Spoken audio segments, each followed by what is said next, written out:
shot in 4K ultra high definition. Your number one source for local news. WRAL News. Coverage you can count on.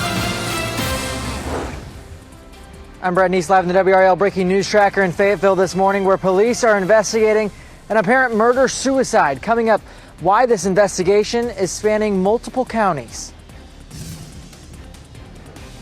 And our temperatures have cooled off nicely. We're in the 50s and 60s as you're stepping out the door. I'll show you how long we'll hold on to this fall feel. The nation's auto workers went on strike overnight. Just ahead, how this could impact you the next time you need to get your car serviced. Good morning, everyone. It is 4:30. You saw Kelsey even wore her puffer jacket. Yeah, it feels fabulous out there. We've been waiting for this day. Welcome to your Friday. I'm Renee Chu. And I'm Ken Smith in for Jeff Hogan. Just a refreshing start and a great way to start the weekend. Let's get back over to meteorologist Elizabeth Gardner, the WRAL Severe Weather Center, tracking how a beautiful day is going to shape up. Oh, it's going to be so pretty. There's so many things going on, too, this weekend that, today, this evening, Saturday, Sunday. Now, Sunday, there's a chance of a shower. We'll talk more about that. But much of this weekend is going to be really nice. Our dew point has dropped down to 55, and so that puts us solidly in the comfortable zone, feeling great. 63 is our temperature under clear skies here at the North Carolina Museum of Natural Sciences. It is 67 in Fayetteville, but 63 in Durham, 56 in South Hill. So temperatures are much cooler than they were this time yesterday. Our dew point will make it feel comfortable for us today and Saturday. It goes up a little Sunday with that chance of showers, and then Monday we're back to comfortable again. So feeling good. Temperatures are going to be on the warm side. Today we climb up to around 80, but we're back into the mid-80s for highs over the weekend. I'll show you how to kind of plan around that chance of showers on Sunday if you have outdoor plans. Hurricane Lee is offshore North Carolina, almost due east there with winds at 85 miles per hour, moving north at 15. It's likely to make landfall up in Nova Scotia. Could have some impacts, though, in the northeast coast. We'll check that out coming up in just a little while. But it is likely it's moved past Bermuda for the most part, continues to trek northward, and then late Saturday, early Sunday makes landfall possibly as a hurricane, again, on the coast of Canada, Nova Scotia. For the third day in a row, we have a high rip current danger. That's likely to continue all through the weekend, so keep that in mind if you do have plans to be at the coast. We'll also have the potential for some coastal flooding, some heavy surf, and some beach erosion. We'll talk about more specifics for our coastline coming up. Elizabeth, thanks. Breaking news this morning. Police in 2 counties are working to piece together an apparent murder-suicide. This all started in Fayetteville, where a woman was found dead inside a home last night. A short while later, authorities in Southern Pines found a man dead in a car from a gunshot wound. Brett Neese is live in the WRAL Breaking News Tracker with what he's been able to find out. Brett, good morning. Hey, Ken, first, we now know the name of the woman who was shot and killed here in Fayetteville. Her name is Jessica Moore. She was 35 years old. These are some photos from the Fayetteville Police Department. They posted these on social media of that shooting scene. That happened around 10 o'clock last night at a home on Kentire Drive. Then, less than an hour later, this scene played out on US 1 in Southern Pines. The WRAL Breaking News Tracker was there after police found a man who had shot himself in his car. He was pronounced dead at the scene.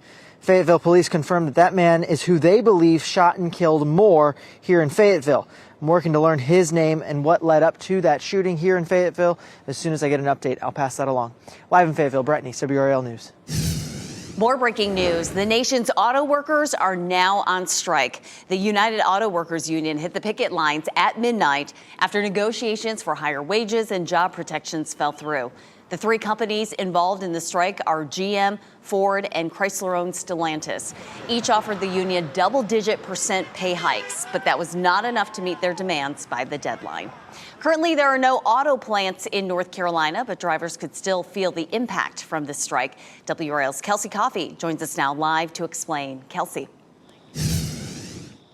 Renee, good morning. If you are looking to buy a new car or if you need to get your car fixed, this strike could certainly impact you. NC State supply chain expert Robert Hanfield says that higher car prices are going to be one of the immediate impacts of this strike. The longer these workers stay on strike, the higher the prices could become. And if you own a Jeep, Chevy, GMC, or Ford, the next time you get your car serviced, some of the part shipments could be delayed. The last time time something like this happened was back in 2019 when workers went on a 1-month strike against General Motors.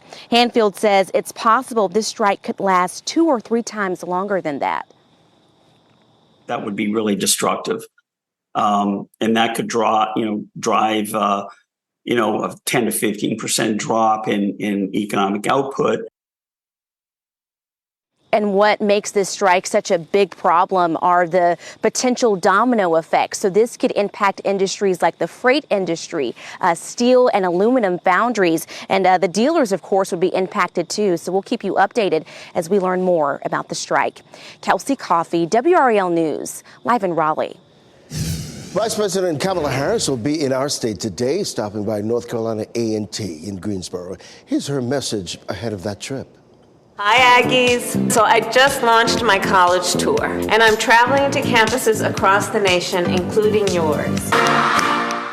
Vice President Harris is launching her Fight for Our Freedoms tour. She's hoping to mobilize young voters and discuss strengthening our democracy. Governor Cooper will join Vice President Harris for the visit. Look for our coverage on air and online. Mikal Harris, the man arrested after Wednesday's lockdown at UNC Chapel Hill, is facing 6 charges after his first appearance in Orange County Court.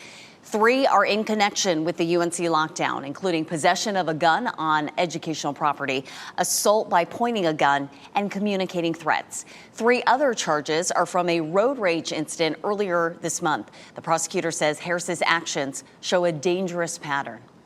Escalation of dangerous behavior in the very recent several weeks exhibited by the separate offenses that are before you today. The judge increased his bond, citing the serious nature of the charges. It's now at $50,000. If Harris makes that bond, he'll have to wear an ankle monitor. A triangle tradition is canceled this year. This morning, Raleigh City leaders are standing by their decision to cancel the highly anticipated Christmas parade. Raleigh leaders deny the permit for this year's event, saying it's out of an abundance of caution for parade participants and spectators. Officials also say their decision to not hold the big event is also out of respect for Haley Brooks' family.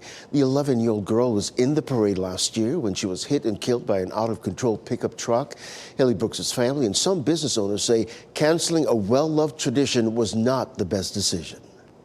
Every time there's a huge event downtown or even super close like Dix Park, we get a lot of visitors from really all over the place. It's not just nearby, so it's always great to have something to draw people into downtown. Well, Raleigh City officials say they did not consult with the Brooks family about canceling the decades-long parade. The city says it plans to announce other holiday events and find ways to incorporate local businesses. You could become really, really rich this weekend. Nearly $600 million is up for grabs in tomorrow's Powerball jackpot. Your cash value would be just under $290 million. This is the 3rd largest Powerball jackpot this year. You can watch the drawing live right here on WRAL tomorrow night. It is 4:38 on your Friday. An urgent warning this morning for parents with babies. What you need to know about these baby sling carriers at the center of a recall. Also, disgraced former South Carolina attorney Alex Murdaugh prepares for another trial in just 2 months. What we know about this case that has the convicted killer returning to court. And you're looking live at Raleigh. Meteorologist Elizabeth Gardner in the WRAL Severe Weather Center tracking our beautiful conditions for this weekend. From the WRAL Severe Weather Center, North Carolina's most experienced team of meteorologists.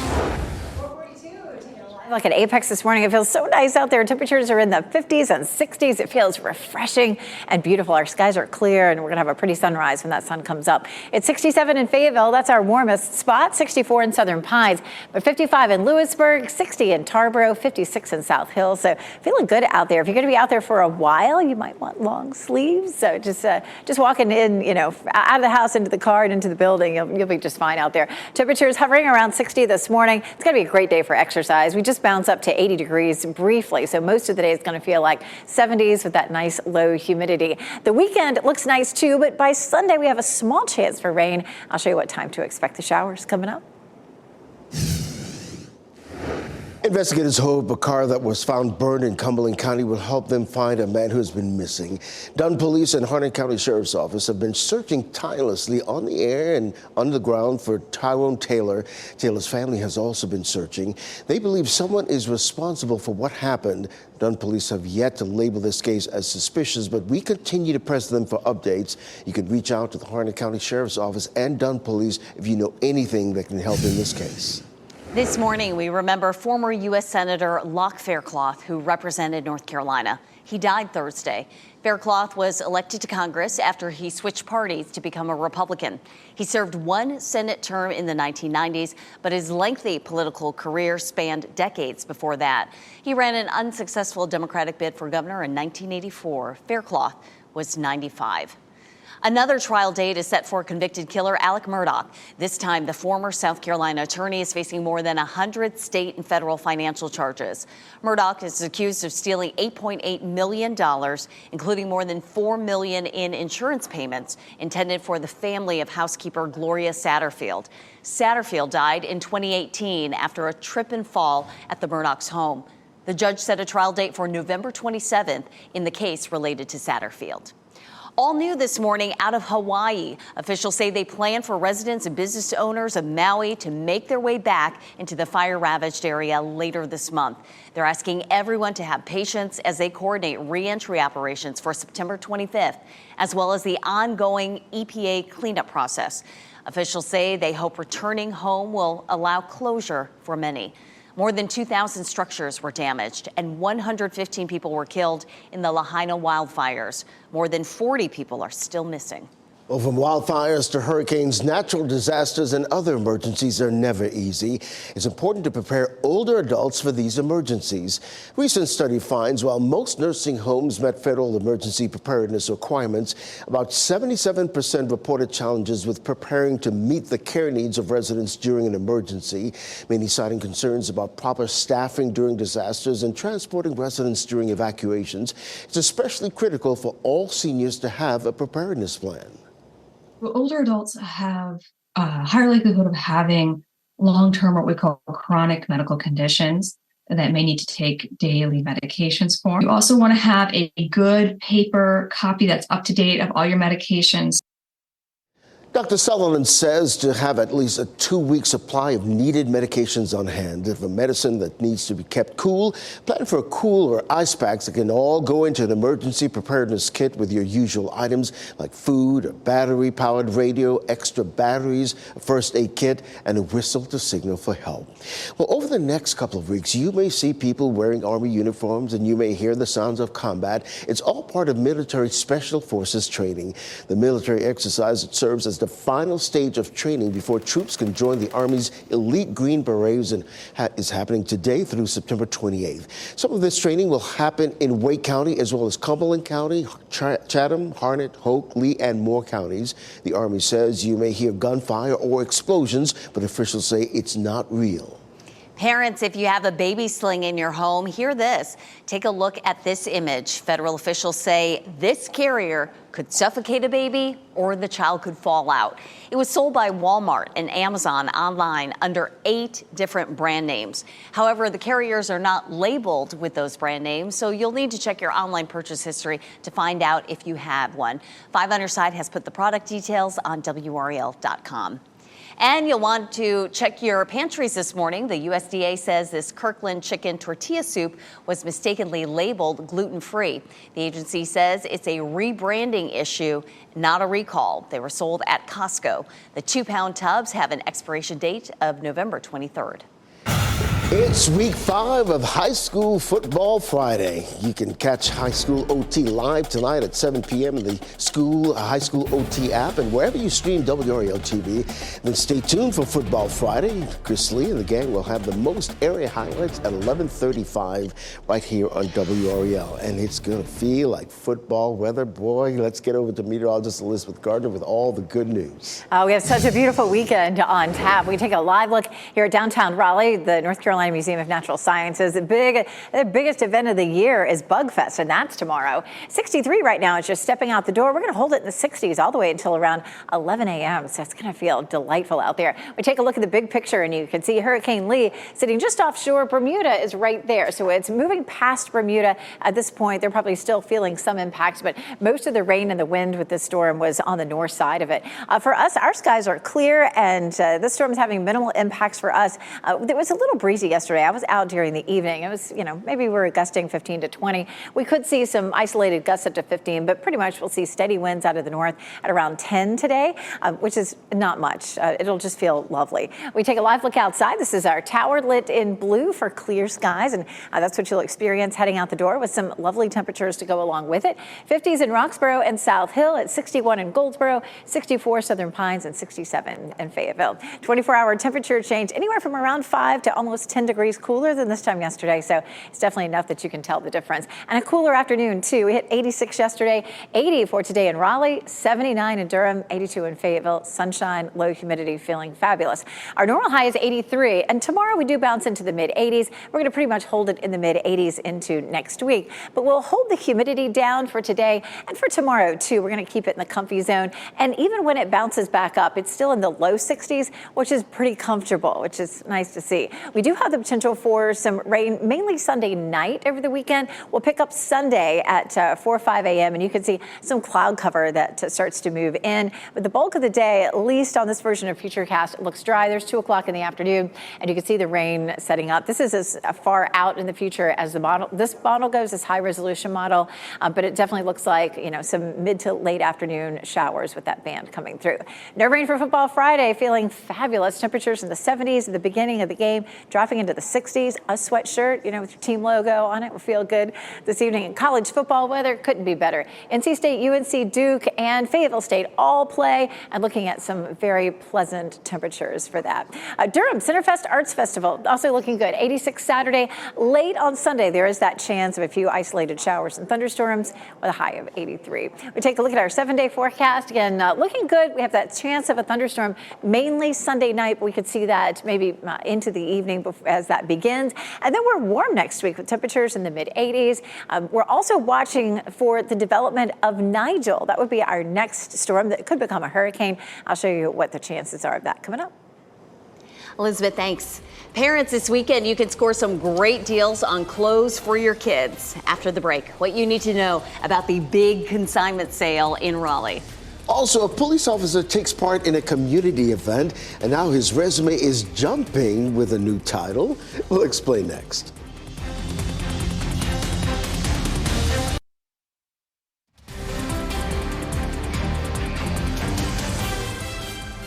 Welcome back. It is 4:53. This is a live look at Lewisburg, and the air feels refreshing out there. Our dew points are low, and we may hit 80 degrees, but it's going to feel like mostly upper 70s. Get out and enjoy it. We're getting our first look at Aaron Rodgers after his devastating injury. Rodgers shared this photo to his Instagram story last night, saying he is already on the road to recovery. He underwent surgery Wednesday for his torn Achilles tendon. Rodgers suffered the injury just 4 plays into his much-anticipated debut with the New York Jets. Well, this weekend, you can refresh your kids' wardrobe at a steal of a price. The Kids Everywhere consignment sale is happening at the South Hills Mall and Plaza. That's on Buck Jones Road. Tonight is a ticketed pre-sale event. The public shopping opens tomorrow. Items will be available at a 50% discount Sunday and next Friday. Next Saturday and Sunday, what's left will be available for 75% off. Spooky season is officially here. Carowinds morphs into Scarowinds tonight. The premier Halloween event is back with a vengeance this year. Some of the new attractions include the procession of the Nightmares Parade. Scarowinds features mazes, scare zones, and haunted houses. Even live shows. You can enjoy these spooky thrills if you dare until October 29th. Don't forget the world's largest bounce house is coming to Fort Liberty this weekend. Look at this thing. It stands 32 feet tall, covers 16,000 square feet. It features a DJ, slides, oversized characters, competitions, and ball pits. Kids of all ages are welcome tomorrow through Sunday for 45-minute sessions. The day's first session is reserved for kids 7 and under. Participants can pre-register online.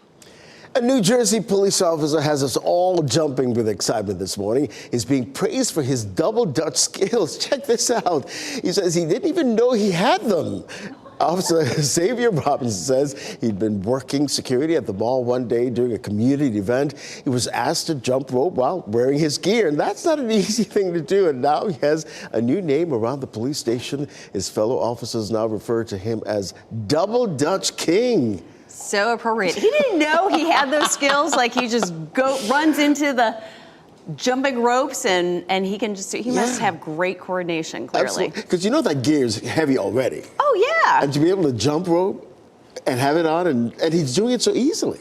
He makes it look easy. I know. Natural talent. Mm-hmm. Next at 5, we're following breaking news where authorities are investigating a murder-suicide across 2 counties. What we know about the victim and the suspect. And more breaking news overnight. Hours ago, auto workers walked off the job and onto the picket line, marking a historic strike. Up next, how this move will impact drivers right here in North Carolina. And Vice President Kamala Harris will be in North Carolina today. We'll explain the significance behind her visit.